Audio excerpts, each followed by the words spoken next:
কক্সবাজার শহরের অন্যতম দ্বীনি শিক্ষা প্রতিষ্ঠান উমিদিয়া জামিয়া ইসলামিয়ার বার্ষিক পুরস্কার বিতরণী সম্পন্ন হয়েছে। 18 ডিসেম্বর সকালে মাদ্রাসা মাঠে অনুষ্ঠানের সভাপতিত্ব করেন জামিয়ার পরিচালক ও মুতাওয়াল্লি মাওলানা আলী হাসান চৌধুরী। বক্তব্য তিনি বলেন, ইসলামের চারা গাছ যদি তৈরি না হয় তাহলে মহিরু কিভাবে হবে। আমি যদি এই ইসলামের চারা গাছগুলো যদি আমি বড় করতে না পারি, তাহলে ইসলামের যে বিশাল মহিরুহ চারা গাছ যদি উৎপন্ন না হয়, তাহলে এই মহিরুহ বড় গাছ কিভাবে উৎপন্ন হবে। তাই আমি আমার সমস্ত অভিভাবককে আমি অনুরোধ করব, আমার পিতা কোন ধর্মীয় ইংরেজি শিক্ষিত লোক ছিলেন, উনি একজন লয়ার ছিলেন, কিন্তু ওনার একজন সন্তানকে উনি দিন শিক্ষা দিয়েছিলেন বলে আজকে এই দিনের কাজগুলো হচ্ছে। হয়তো আমাকেও যদি উনি অন্যলাইনে ব্যবসায়ী বানাতেন, উকিল বানাতেন, ডাক্তার বানাতেন, হয়তো আমার পক্ষে এই দিনের এতগুলো কাজ করা সম্ভব হতো না।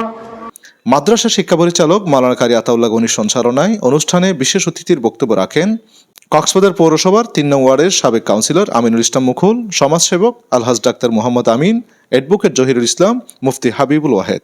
আমরা যখন শুনেছিলাম রাতে ঘুমাও হতো না, আগামীকাল ক্রীড়া, আমার এই দৌড় প্রতিযোগিতা আছে, বিস্কিট খেলা আছে, বিভিন্ন ইভেন্টের খেলা আছে। আজকে আমরা এই এলাকাবাসী হিসাবে গর্ববোধ করি, এই এতদ অঞ্চলে সর্বপ্রথম এই নুরানি মাদ্রাসা।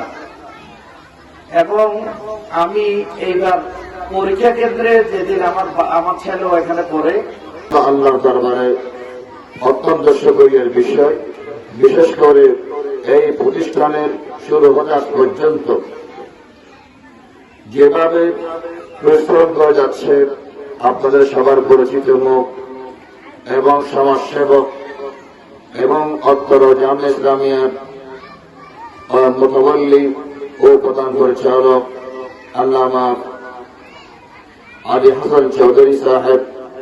উমিদিয়া জামিয়া ইসলামিয়ার কৃতি শিক্ষার্থীদের এই অনুষ্ঠানে নুরানি তালিমুল কুরআন শিক্ষা বোর্ড চট্টগ্রাম থেকে পাঠানো পুরস্কার প্রদান করা হয়।